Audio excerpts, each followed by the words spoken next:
I recently faced my own worst nightmare. The HOA called the cops to try and enter my garage, all because I wouldn't hand over the key. Their reason, they said I was hiding hazardous materials in my garage. Funny thing is, the only crime I was guilty of was catching their break-in on camera and pressing play for the whole neighborhood. But let me start from the beginning. My name is Ben Carter. I'm a Finnish carpenter. That means I like things to be right. I like corners to be square, lines to be plumb, and joints to be tight. I like quiet. For a long time, I didn't have it. So when I finally saved up enough to buy a house, I picked a place called Meadow Ridge Estates. It sounded quiet. It had neat little lawns and houses that all looked like they came out of the same box, just in different colors. Mine was gray. It had a 2-car garage, which was the real selling point. A man needs a garage. It's a workshop, a sanctuary, a place to think. Inside my garage, I had 2 things that mattered a lot to me. The first was a 1968 Triumph Bonneville, candy apple blue. It was my grandpa's. He left it to me when he passed, and it was more than just a motorcycle. It was a piece of him, a promise I made to keep it running. The second thing was new. It was a safe, a big one, about 4 feet tall, heavy as a dead elephant. I bought it blind at a storage auction. I'm a sucker for a mystery box, and this was the biggest one I'd ever seen.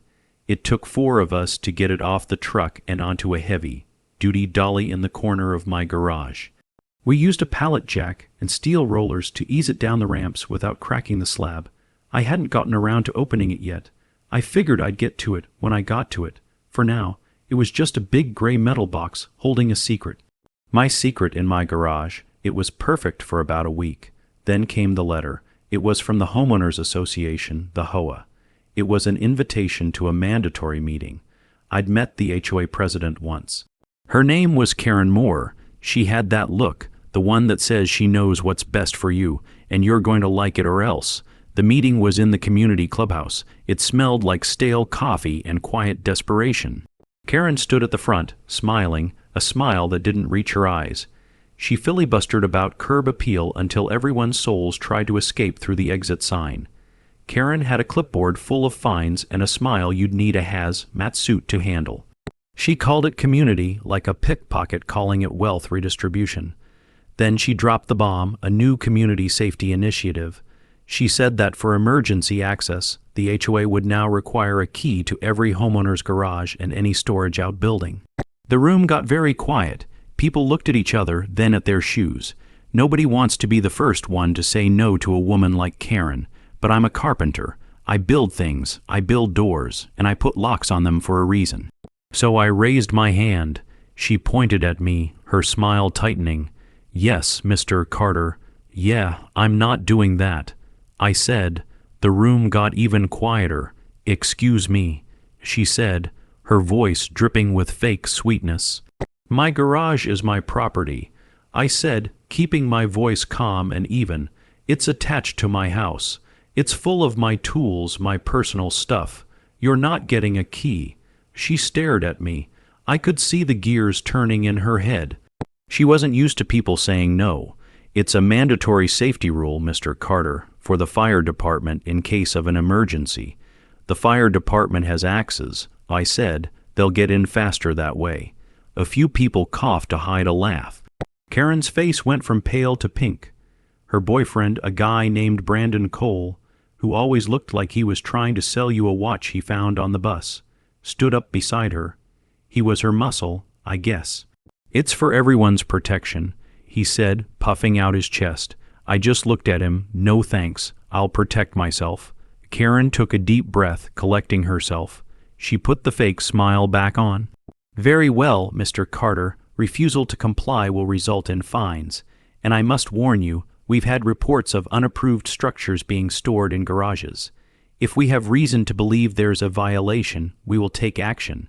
If you try to open that garage door without a compliance officer present, we will consider it an attempt to hide a violation, and we will call 911. She looked right at me. It wasn't a general announcement anymore. It was a threat delivered in front of 50 of my new neighbors. A threat over a garage door, over a key. I looked back at her, gave a little nod, and walked out of the meeting. I knew this wasn't about a key. It wasn't about safety. It was about control. She wanted to own every piece of this neighborhood, right down to the dust bun. He's in my garage. I got home and stood in my driveway, looking at the big closed door. Inside was my grandpa's bike, my mystery safe, my space, and she thought she could threaten me for it. She thought a phone call to the police would make me fold. She had no idea who she was dealing with. I had work to do on that bike. The carburetors needed tuning, and I was going to do it tomorrow. That meant I was going to open my garage door. And if she wanted to call 911, well, she could go right ahead. This was my home, my castle, and she had just declared war on it. The next day was a Saturday.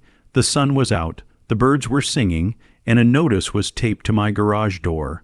It was a fine, $50 for failure to comply with HOA Mandate 7. 4. Emergency access. Below the fine was a handwritten note. This is your only warning. I peeled it off, crumpled it up, and tossed it in the recycling bin. A warning. I'm a grown man. I own this place, the bank and I, anyway. A warning from the queen of the cul-de-sac didn't mean much to me. I had a plan for the day. My grandpa's Triumph wasn't just a machine. It was a memory. I remember sitting on the tank as a little kid while he polished the chrome, the smell of wax and gasoline filling his dusty garage. He taught me how to hold a wrench. He taught me that if you take care of your tools, they'll take care of you. He also taught me that you don't let a bully push you around, no matter how big they are or how important they think they are. A man's got a right to his own space, Benny. He'd say, don't ever let anyone take that from you. So this wasn't just about a garage door, it was about that promise. I grabbed the remote, pointed it at the door, and pushed the button. The door groaned, shuddered, and then rolled up, flooding the garage with sunlight. It felt good. It felt right. I stood there for a moment, just breathing in the free air. I could feel eyes on me. I glanced across the street. Sure enough, there was Karen Moore standing on her porch, phone pressed to her ear, a smug, triumphant look on her face. She gave me a little wave, the kind of wave a queen gives to a peasant she's about to have thrown in the dungeon. She dialed with my garage door wide open, exactly like she'd threatened in the meeting. I just smiled and waved back. Let her call. I had nothing to hide. I rolled the Bonneville out onto the driveway, the blue paint sparkling in the sun. I got my tools out, laid them on a clean rag, and got to work. About 20 minutes later, a police cruiser pulled up to the curb. A sergeant got out. He was a big guy, calm, with a face that said he'd seen it all and wasn't impressed by much of it. His name tag read Deeks. Karen came marching across the street, Brandon trailing behind her like a loyal puppy. "Thank you for coming, officer," she said, her voice filled with drama. "This man, Mr. Carter, is in violation of our community safety rules. He was explicitly told not to open this garage. We have reason to believe he's storing hazardous materials." Sergeant Deeks looked at me. He looked at the open toolbox. He looked back at her. "Ma'am, what hazardous materials are we talking about?" "We don't know," she said, as if that was the whole point. "That's why we need access. He refuses to comply. He's hiding something." I stayed quiet. Let her dig her own hole. I just wiped a bit of grease off my hands with a rag. Deeks walked over to me. "This your house, sir?" he asked. "Yes, Sergeant," I said. I walked inside, came back out with the deed. "This your motorcycle?" "Yes, Sergeant." I handed him the title and my registration. He looked them over. He was thorough. He handed them back. "Everything seems to be in order." He turned to Karen. "Ma'am, this is a civil dispute between you and your homeowners association. It is not a police matter. He owns the property. He can open his garage. But the rules," she sputtered, "the rules don't override the law." Deeks said, his voice flat. "And right now, you're asking me to enforce your neighborhood rules, which I can't do. What I can do is give you a warning about misusing the 911 system. This is not an emergency. Do not call us again unless there is a real one." Karen's face was a picture. The smugness was gone, replaced by pure, uncut fury. She was being told no by someone with actual authority, and she couldn't stand it. Brandon started to say something, but Deeks gave him a look that shut him up instantly. "Have a good day, Mr. Carter," the sergeant said to me, giving a nod. "You too, Sergeant. Thanks." He got back in his car and drove away. Karen stood there, frozen on the sidewalk. She looked at me, and if looks could kill, I'd be a pile of ash on my own driveway. I just smiled, picked up a screwdriver, and went back to work on my grandpa's bike. A white golf cart with HOA livery whined to a stop at my curb. A man in a reflective vest climbed out like he was about to direct air traffic. His badge read Todd, Compliance. Brandon lurked a step behind, arms crossed, jaw bravely clenched from a safe distance. Afternoon, Mr. Carter, Todd said, clipboard up like a shield. Random safety inspection.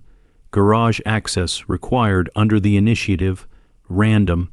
I said, looking past him to where Karen watched from her porch like a snake at a mouse parade. Sure, you got a warrant. We don't need one. Todd said, the board isn't a court. I said, and this isn't common property. That's my door. Brandon tried on his tough guy voice. We can fine you every day. I pointed to the no trespassing sign and then to the driveway across the street. Paul Kim stood there, sipping coffee from a mug the size of a soup pot.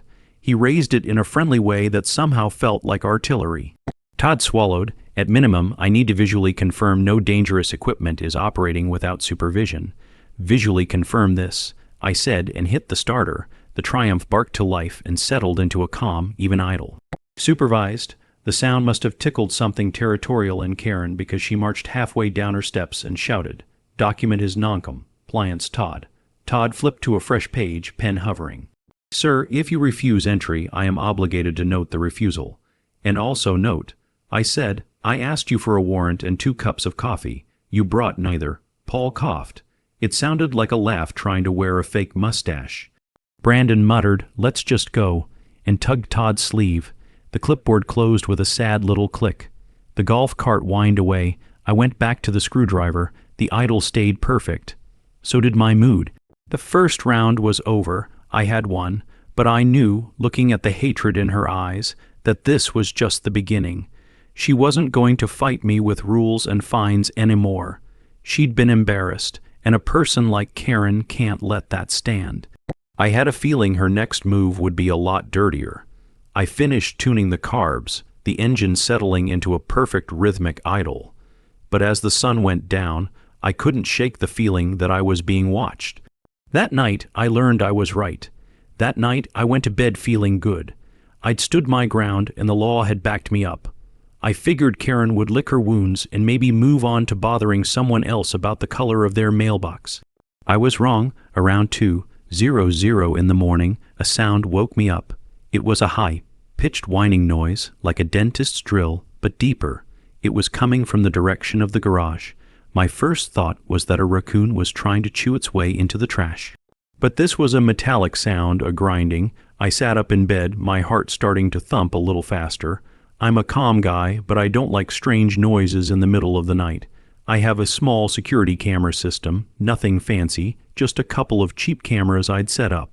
One pointing at the driveway and one inside the garage. I grabbed my phone from the nightstand and pulled up the feed. The driveway was empty, but the garage camera, my blood went cold. 2 figures were inside my garage. They'd pried open the small side door. One was a big guy I didn't recognize. The other was Brandon, Karen's boyfriend. The big guy was holding a heavy-duty drill, pressing it against the face of my auction safe. Sparks were flying. They were trying to drill the lock. Anger hit me like a physical blow. This was my home, my space, and they were in it, trying to steal from me. My first instinct was to grab the heaviest thing I could find and go out there and handle it myself. But my grandpa's other piece of advice echoed in my head. Never start a fight, Benny, but always be ready to finish it. And if you can, be smarter than the other guy. A brawl in the dark with 2 guys was a bad idea. Calling the cops was a good idea, but I wanted more. I wanted proof. I wanted to catch them red-handed in a way they couldn't deny, and I had a little surprise ready for just such an occasion. When I first moved in, I noticed the sprinkler system had a few heads right near the garage side door and the front porch. Being a guy who likes to tinker, I'd made a little modification. I'd installed a separate valve I could trigger remotely from my phone. And in the line leading to those specific sprinkler heads, I had installed a simple filter chamber. Inside that chamber, blue chalk-lined dust, the kind you use to snap straight lines on a job site. It's messy. It stains everything for a few hours, but it's completely harmless. It was my silent, stupid little burglar alarm. I hit record on my phone screen, making sure I was capturing the video feed from the garage camera. Then I switched to the app that controlled the sprinklers. I selected the porch surprise zone and hit on. For a second, nothing happened. Then, on my camera feed, I saw the side door to the garage swing open. The big guy and Brandon came stumbling out, coughing. The heads by the side door and porch fired in sync, a bright blue chalk slurry under pressure hitting them full in the face. They yelped, staggering back, completely blinded and covered head to toe in an impossible to miss layer of Smurf, blue powder. They looked like two idiots who had lost a fight with a paint factory. They slipped and slid on the now damp porch, bumping into each other. Brandon fell right on his backside. It would have been hilarious if they hadn't just broken into my house. Lights started coming on in the neighboring houses. My neighbor across the street, Paul Kim, opened his front door. He just stood there, staring at the two blue men flailing around on my porch. Brandon and his buddy scrambled to their feet and ran, leaving a faint trail of blue dust down the sidewalk as they disappeared into the dark. I stopped the recording on my phone.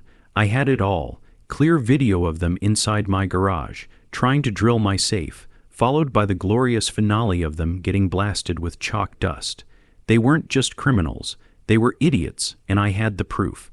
I sat there in the dark watching the video again. The anger was still there, but it was a cold anger now, a calm, focused anger.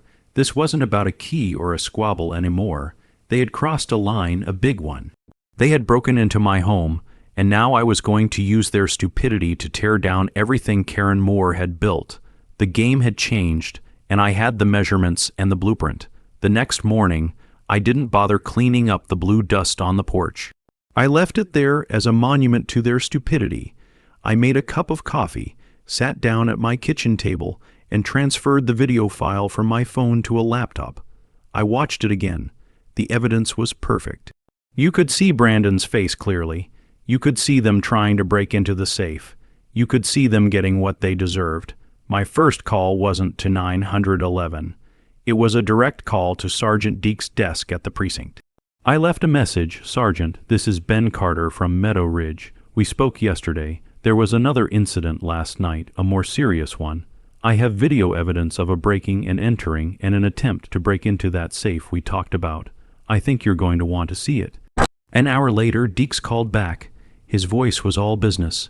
Mr. Carter, I'm on my way.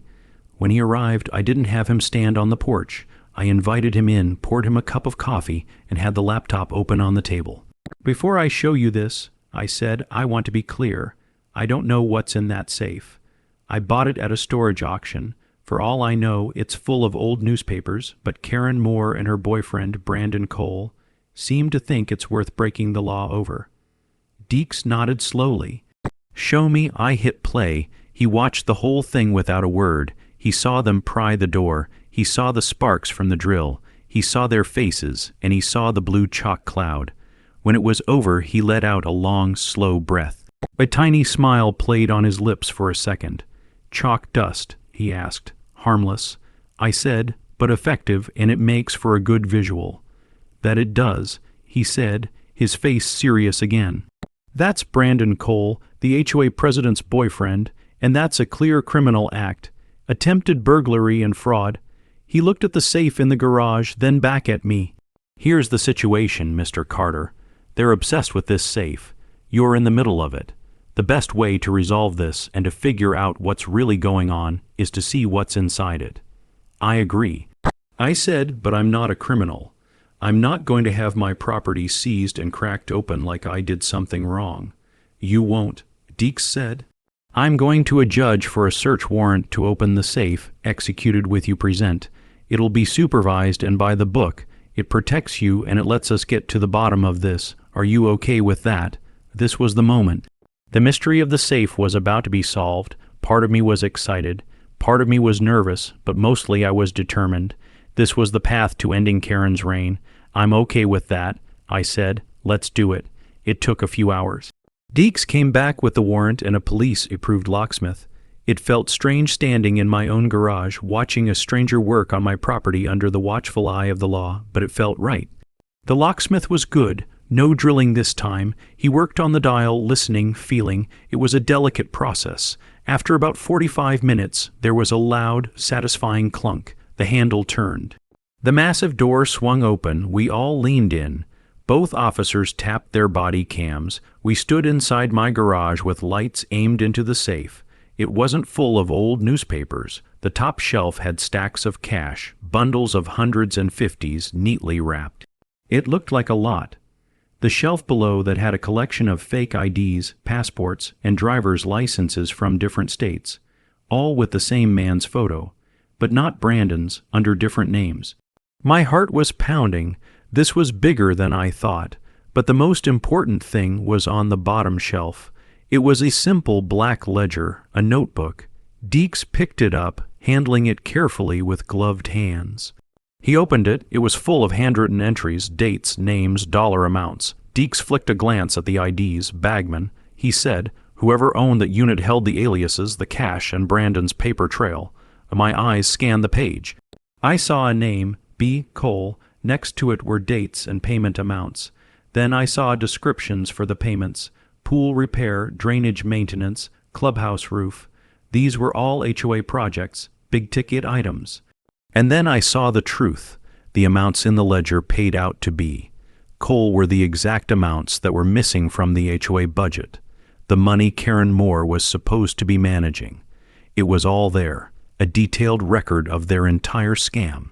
Deeks looked at me, his face grim.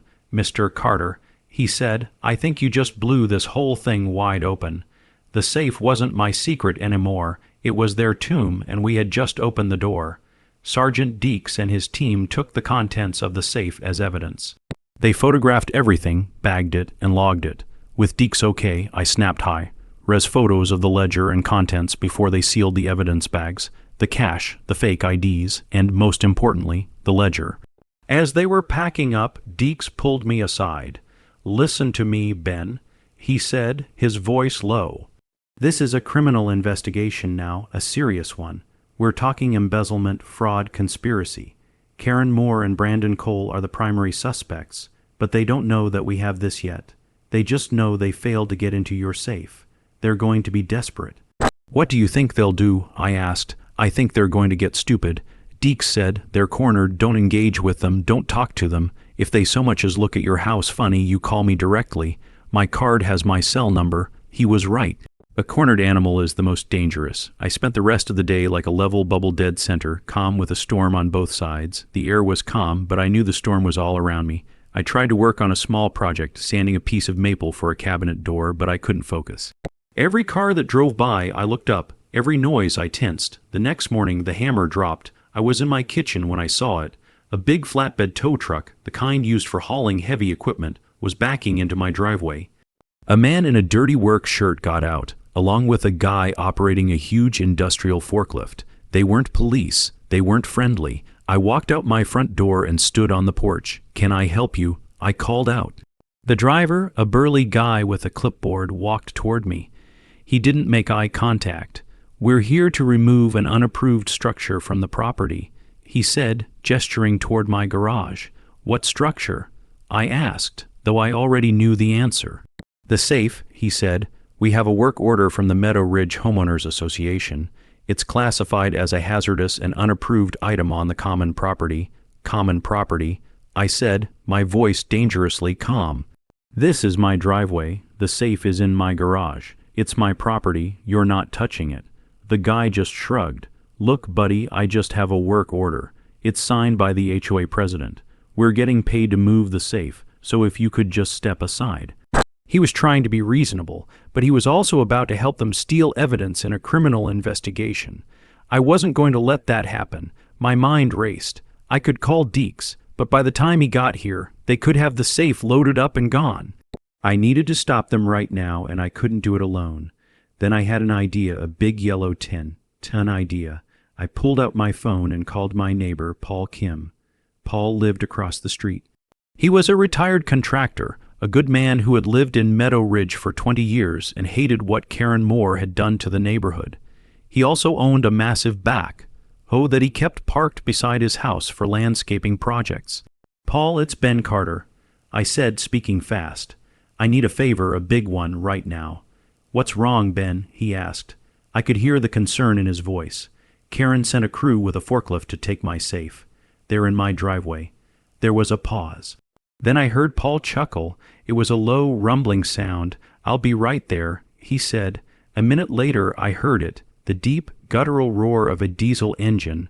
Paul's back, came trundling out of his driveway and across the street. The truck driver and the forklift operator just stopped and stared. It's not every day you see a full-size back, driving through a suburban subdivision. Paul didn't say a word. He drove right up my driveway, maneuvering the huge machine with expert precision. He positioned it directly in front of my garage door, then lowered the front loader bucket until it rested firmly on the asphalt, completely blocking the entrance. He then swung the back, arm around, blocking the forklift's path. He shut off the engine, and the sudden silence was deafening. Paul hopped down from the cab, wiping his hands on his jeans. He walked over to me, completely ignoring the other men. "Morning, Ben," he said, as if this was the most normal thing in the world. "Looks like you've got a bit of a parking issue here." The truck driver looked at the back. He looked at his forklift. He looked at me and Paul standing there. He was a working man. He was getting paid for a job, but he wasn't getting paid enough to deal with this. He wasn't getting paid to fight a 10-ton piece of construction equipment. He let out a sigh, shook his head, and walked back to his truck. "Forget it," he yelled to the forklift operator. "We're leaving." They packed up their gear and drove away without another word. Before the truck cleared the corner, the driver's phone blared on speaker. Karen's voice came through, thin and furious. "You tell Mr. Carter the board has authority." Paul leaned on the back hose horn. It was a foghorn in a cul-de-sac. The driver winced, hung up, and mouthed "Nope" at me. "Was that our queen?" I asked. Sounded like a coop in yoga pants. Paul said, climbing back into the cab, "Want me to park this on guard dog mode or moat?" "Moat," I said. "Absolutely moat." Paul and I stood there watching them go. The giant yellow back sat in my driveway like a loyal guard dog. Karen had tried to use force, and we had met it with bigger force. "I owe you one, Paul," I said. "You don't owe me a thing," he said, clapping me on the shoulder. "I've been waiting 20 years for a chance to tell that woman no in a way she'd understand. You just gave me the opportunity. We had won this battle." The empty safe was secure, but I knew this act of open defiance would push Karen over the edge. She had tried rules, she had tried crime, she had tried force. All had failed. I didn't know what she would do next, but I knew it would be desperate, and I knew it would be ugly. For a day there was silence. It was a heavy, watchful quiet. Paul left his back, parked in my driveway, a big yellow declaration of defiance. People in the neighborhood would drive by slowly, some giving a thumbs up, others just shaking their heads, not wanting to get involved. Karen Moore was nowhere to be seen. I knew she was plotting. I could feel it. The pressure was building. That afternoon, the sky turned a bruised, ugly purple. The weather forecast had called for thunderstorms, but this felt different. The air grew thick and heavy. The wind picked up, whipping leaves and trash across the lawns. Then the rain started. It wasn't a normal rain. It was a downpour, a solid sheet of water that hammered against the roof and turned the streets into shallow rivers. I stood at my living room window, watching the storm. The wind made the street signs chatter like nervous teeth. That matched my mood just fine. The streetlights flickered. The wind howled. Then, through the noise of the storm, I heard another sound, a dog barking, frantic and high-pitched, and then a child's cry. It was a thin, terrified sound, almost swallowed by the wind. I looked down the street. The storm drain at the end of the cul-de-sac, the one the HOA was supposed to have cleared and expanded with our dues last spring, was completely overwhelmed. Water was backing up, creating a deep, swirling pool where the street dipped. In the middle of that rising water was a little boy, no older than 6 or 7, and a golden retriever. The dog was barking its head off, trying to pull the boy back, but the kid was frozen, crying, the water already up to his waist. It was the Jensen kid from 4 houses down, and his dog, Buddy. I didn't think. I just moved. I threw open my front door and ran out into the storm. The rain was so heavy it felt like being hit with tiny rocks. The wind pushed against me. I didn't even bother with the sidewalk. I just ran straight through the lawns, my shoes sinking into the sodden grass. When I got to the edge of the water, it was deeper than I thought. It was cold and moving fast, pulling toward the overwhelmed drain. The kid, little Leo, was sobbing now, his hands clamped onto the dog's collar. "It's okay." I yelled over the storm, "I'm coming." He was too scared to even look at me. I waded in. The current was strong, trying to pull my feet out from under me. I braced myself and pushed forward. The water was up to my chest by the time I reached them. The dog, Buddy, started barking at me, thinking I was a threat. "Easy, boy, easy," I said, keeping my voice as calm as I could. I reached out slowly and took the boy's arm. He flinched. "Hey, Leo, I'm Ben, your neighbor. I'm going to get you out of here, okay? We're going to go together." I scooped him up.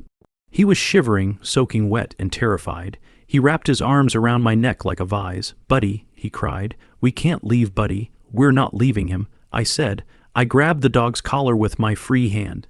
"Come on, boy, let's go." With the boy in one arm and the dog in the other, I started to wade back. It was slow going. Every step was a struggle against the current. Finally, my feet hit the slope of the curb, and I stumbled out of the water and onto solid ground.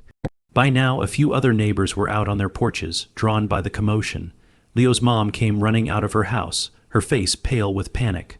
"Oh my God, Leo," she cried, rushing over and grabbing him from me. She hugged him tight, crying with relief. I just stood there, dripping, exhausted, while the dog shook a gallon of water all over me. That's when I saw her, Lisa Truman. She was a quiet woman who served on the HOA board. She had always seemed nervous at the meetings, like she was afraid of her own shadow. She lived 2 doors down. She was standing on her porch, holding a large manila folder, and she was staring at me, not at the kid, not at the dog, but at me. Our eyes met. She saw me soaking wet, having just pulled a kid from a flood that was a direct result of the HOA negligence. The negligence she knew all about. The money that should have fixed that drain was the same money that was in Brandon Cole's pocket. In that moment, something in her face changed. The fear was replaced by resolve. She gave me a small, firm nod, a nod that said, "I've had enough." The storm was still raging, but for the first time, I felt like the tide was turning in my favor. This wasn't about a safe or a garage anymore. It was about a neighborhood. It was about people, and my simple act of helping a scared kid and his dog had just earned me a powerful new ally.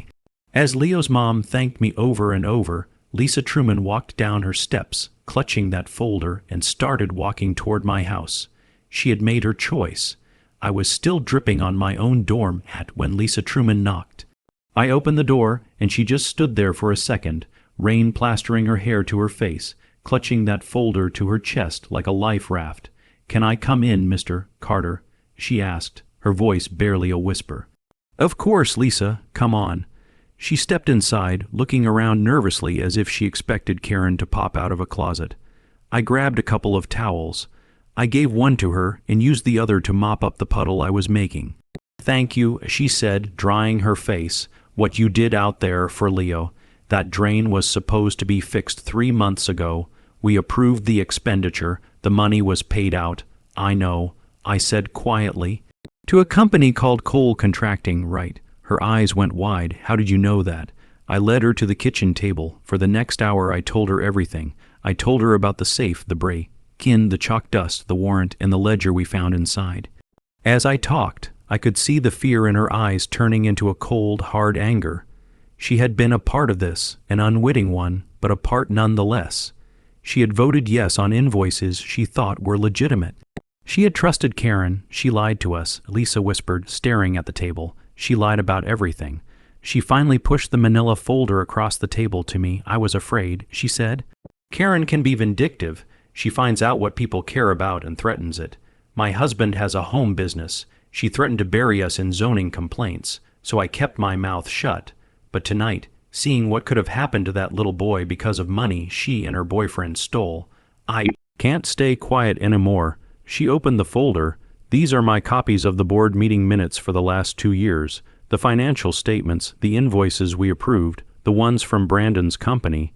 I made copies of everything." My hands were shaking slightly as I picked up the first sheet. It was all there. I spread the documents out on my table. It felt like I was assembling a weapon. It was a night for evidence. I pulled out my laptop and created a timeline. First, I got the audio file of Karen's 911 call from Sergeant Deeks. Deeks cued his body cam on a department tablet and said I could request a copy later. He figured it might be useful. I played it. Her voice was shrill, panicked, and full of lies. Yes, he's threatening me. He's being aggressive. He's hiding something dangerous. It was a masterful performance of a woman in fear.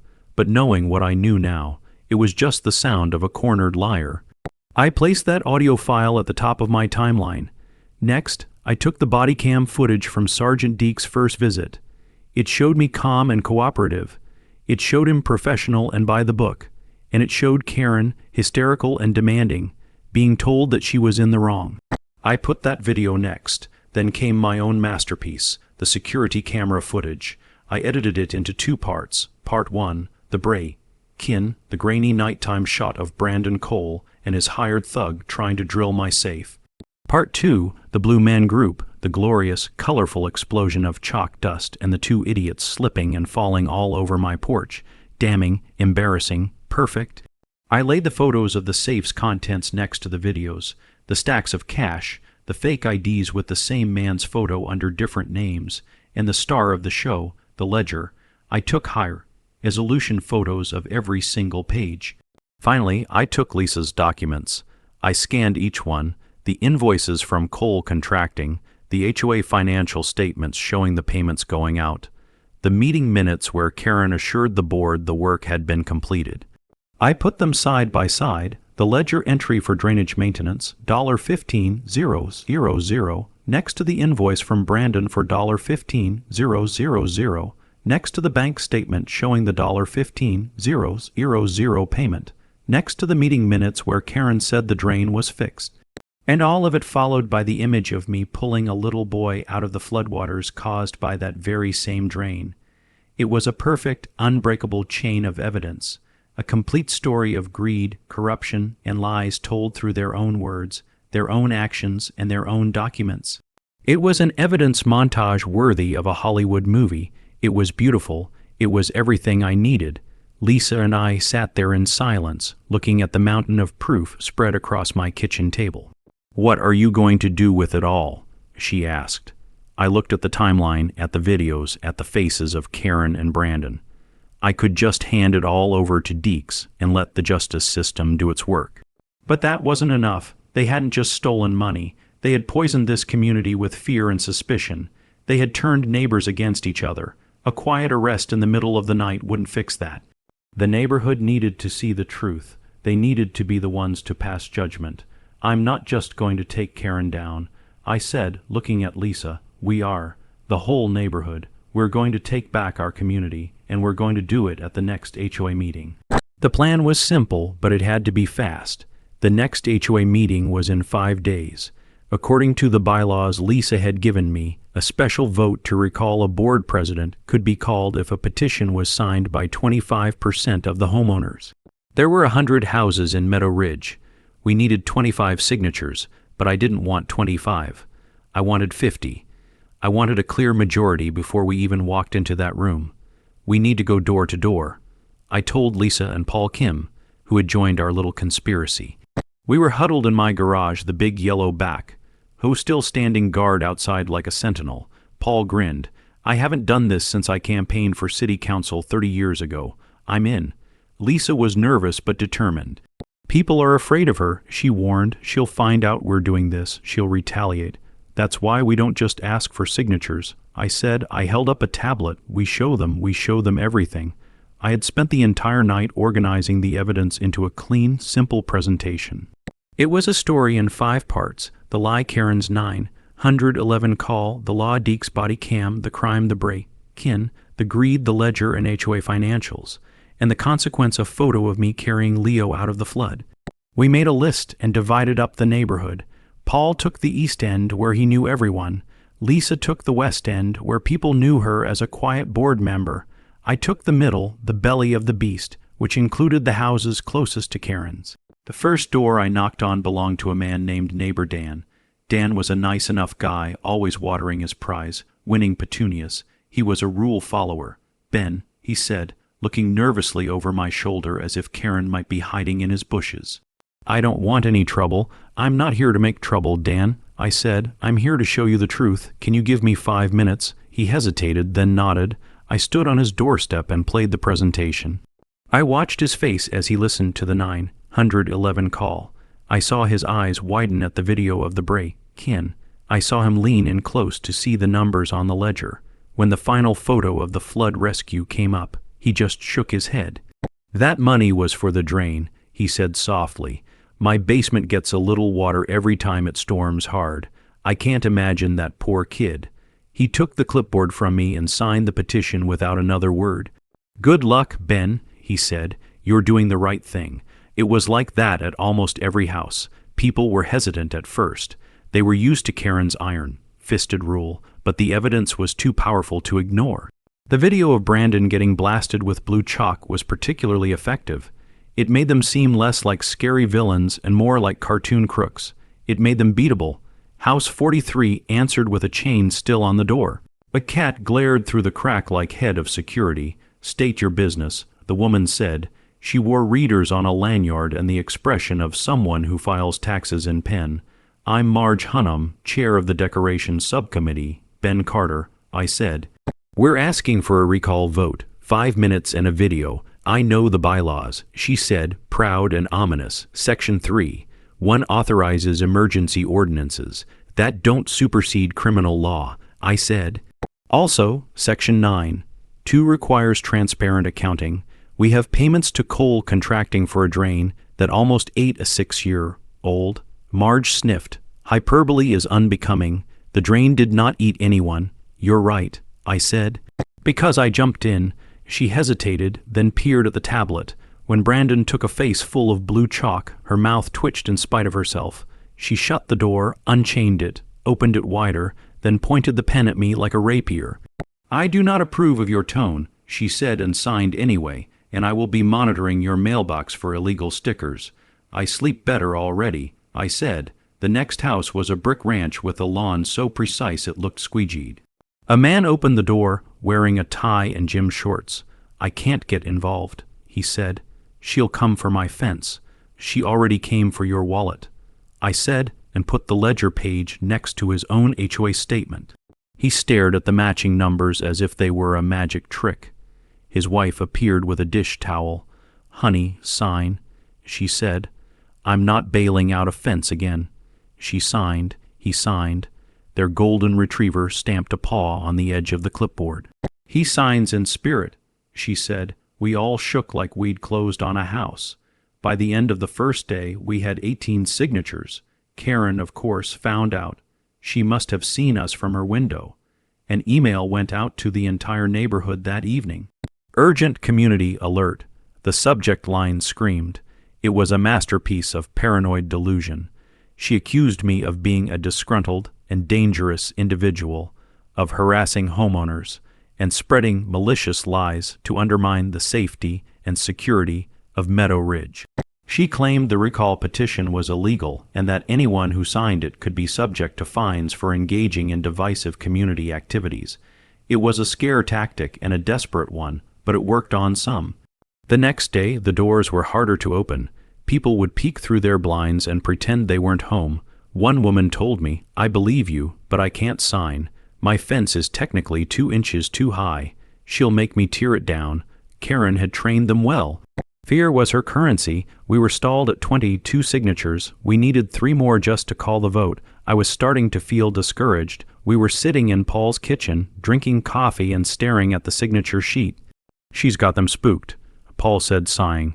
"Maybe we should just give what we have to the police and let them handle it." Lisa suggested, her old nervousness returning. "No," I said, shaking my head. "That lets her off the hook. She'll claim she was the victim of a rogue boyfriend. She'll resign, and the neighborhood will never know the full truth. She accused me of undermining safety, which is a poetic way to describe fixing the storm drain she billed us for twice. The system she built. Fear it will still be here. We have to do this ourselves. We have to do it in the open." I looked at the list of houses we hadn't tried yet. There were about a dozen left. We just need a few more people to be brave, I said. A white pickup rolled to a stop and idled out front. Brandon, bruised ego in a ball cap, pretended to check texts while staring holes through Paul's front window. Harassment, Exhibit A, Lisa whispered. I stepped onto the porch and waved like we were neighbors from a toothpaste commercial. Morning, need directions to a legitimate invoice. He revved once and crept away. 2 kids on scooters zipped by and, God bless them, yelled, Blue Man Doofus. The tension cracked just enough for us to breathe. Just then, there was a knock on Paul's door. It was Mrs. Jensen, Leo's mom. She was holding a plate of cookies. I heard what you all are doing, she said, her voice strong. I saw Karen's email. Lies, all of it. She looked at the petition on the table. Can I sign that? Of course. I said, handing her the pen. She signed her name with a firm, angry stroke. And I think I can get you a few more. She took the clipboard. There are a few other mothers on this block who are tired of being scared. Let me go talk to them. She left with the petition and the tablet. An hour later, she came back. She didn't have 3 more signatures. She had 10. We had 33 signatures, more than enough. The recall was on. Karen had made a critical mistake. She had built her kingdom on fear, but she had messed with something stronger, a mother's anger. The race was over. Now all that was left was the showdown, and I had a feeling it was going to be one for the ages. The night of the meeting, the community center was buzzing like a kicked beehive. Every single seat was taken. People were standing along the walls. I saw homeowners I'd never seen before, people who hadn't come to a meeting in years. Paul, Lisa, and I sat in the front row. We were a team. Sergeant Deeks had told me he and another officer would be there just to keep the peace. They were standing quietly at the back, almost invisible unless you were looking for them. Karen Moore and Brandon Cole sat at the head table on the stage. Brandon looked pale and sweaty, but Karen, she was radiating a weird, electric confidence. She was smiling, greeting people by name. It was the smile of a queen who believes absolutely that her subjects love her, even as they're sharpening their pitchforks. She had no idea what was coming. She thought her email had worked. She thought she had scared everyone back into line. An hour before the meeting, the projector went dark. Someone had accidentally unplugged the power strip and broken the tab off the breaker. The community center manager shrugged so hard he almost left the ground. We've had issues, he said, not looking at the head table where Karen and Brandon whispered. Paul disappeared and came back with 100-foot orange extension cord that looked like a hunting snake. Vending machines are on a different circuit, he said, plugging us into the cola line. The projector hummed back to life. Lisa ran her notes. Her hands shook, but her voice didn't. Short, clean, no adjectives. She said an underlined vote 3 times. Fax will do the yelling. I'll handle the rest, I said. Paul leaned in. If they kill the lights, I can dance interpretively while you narrate. I'd rather face the drain again, I said. When the room filled, 2 of Karen's friends unfolded a banner in front of our screen that said, Keep Meadow Ridge safe. In suspiciously fresh vinyl, the crowd booed. Deeks crossed his arms and looked at the banner, then at them. The banner slunk down all by itself. Funny how that happens, I said. Karen wrapped a gavel she had bought on the internet and flashed that hazmat smile. Welcome, neighbors, she sang. I clicked the remote in my pocket just to feel the weight. Cola circuit held, so would we. She opened with boring stuff, landscaping bids, a complaint about a holiday decoration left up too long. She was stalling, trying to make everything seem normal. Finally, she couldn't avoid it any longer. And now, she said, her voice tight, it has come to my attention that a misguided petition has been circulated. She held it up with 2 fingers like it was a dirty diaper. While it is full of procedural errors, in the spirit of transparency, we will allow Mr. Carter to speak for 3 minutes. Then we will vote to dismiss this nonsense. Despite her bluff, the petition forced the recall onto tonight's agenda. She looked at me, a smug little smirk on her face. Mr. Carter, your 3 minutes start now. I walked up to the podium. I had a projector and a screen set up. I didn't even look at her. I looked at my neighbors. My name is Ben Carter. I began, and she's right. This is about transparency, so let's be transparent. I clicked the remote. The first thing that appeared on the screen was a huge photo of the flooded street with me carrying little Leo. A gasp went through the room. This is what happens when a storm drain doesn't get fixed. I said, now let's find out why it wasn't fixed. Click. The audio of Karen's frantic 911 call filled the room. He's dangerous. He's threatening me. The people who had been on my side looked angry. The people who had been on the fence looked confused. They looked at me, standing calmly at the podium, then at the screeching voice on the audio. Click. Deke's body cam footage. The whole neighborhood watched Karen get dressed down by a police sergeant for wasting his time. She tried to interrupt. This is out of order. This is my private. You have the floor, Mr. Carter. A voice called out. It was Paul. Other voices joined in. Let him speak. Karen sat back down, her face like thunder. Click. The security camera footage. The room was dead silent as they watched two figures break into my garage. Then, when the blue chalk dust erupted, a wave of laughter rolled through the crowd. They weren't just watching a crime. They were watching a comedy. Brandon Cole sank so low in his chair, he almost disappeared. Click. The evidence. I put the ledger page up next to the HOA bank statement.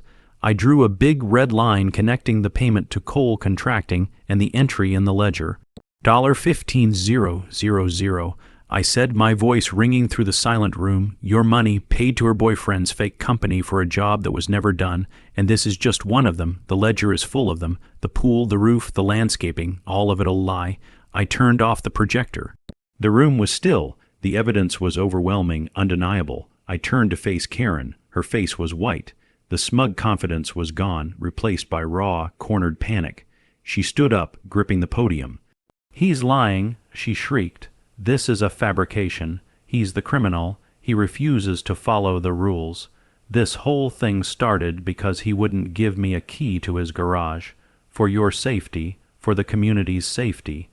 She was spiraling, grasping at the one thing that started it all. Her obsession with control, her need for that key. And in that moment, the perfect line came to me. I walked right up to the stage, stood before the podium, and looked her right in the eye. I spoke into the microphone, my voice calm and clear, but loud enough for everyone to hear. You're right, Karen. This is about keys. It's about safety. It's about trust. I reached into my pocket and pulled out the key to my garage. I held it up, letting it glint in the light. So let's make a deal. I said, I'll swap you keys, my garage key for your front door key. For a second, there was absolute silence. Then the room exploded. It wasn't just laughter. It was a roar of catharsis, a tidal wave of release from a neighborhood that had been living under her thumb for too long. The line was a knockout punch. It laid bare the hypocrisy of her entire argument in one simple, devastating question. Fair is fair, right? The vote was called. It wasn't even close. A forest of hands went up to recall her. Only one hand stayed down, Brandon's. The motion passed. Lisa Truman was voted in as interim president. The room erupted in applause, and as the clapping reached its peak, I saw Sergeant Deeks and the other officers start to move. They walked calmly, purposefully up the center aisle, right toward the stage. The applause died down as everyone realized what was happening. Deeks walked right up to a stunned Karen Moore. Karen Moore, he said, his voice professional but firm, you are under arrest for embezzlement and conspiracy. The other officer went to a trembling Brandon Cole. Brandon Cole, you are under arrest for attempted burglary and fraud. The sound of handcuffs clicking shut was the final, perfect end to her reign. The vote was over. The rule was dead. But for Karen and Brandon, the real consequences were just beginning. The aftermath was quieter than the storm. With Karen and Brandon gone, it felt like the whole neighborhood could finally take a deep breath. The tension that had hung in the air for years just evaporated. It was replaced by something new, a sense of community. It felt new and earned. Lisa Truman, now our HOA president, went to work fast. She called an emergency meeting, put one item on the agenda, and killed the community safety initiative in one clean vote. A week later, every doorstep got a one-page letter, no spin, a plain apology, a note that a full odd. It was underway, a promise that the DA was moving to recover funds. She also put up a public spreadsheet that anyone could read, line items, dates, vendors, sunlight. It changed the mood overnight. People unclenched, the healing started. Paul Kim kept his promise. He brought 2 retired foremen, a skid steer, and a truck full of pipe. The HOA paid for materials. The labor was love. We cut asphalt, set new drains, poured fresh concrete, and crowned the streets so water would run where it should. Neighbor Dan showed up with donuts and a thermos the size of a fire extinguisher. Mrs. Jensen turned the sidewalk into a buffet line by noon. Kids chalked arrows on the curb, showing where the water should flow.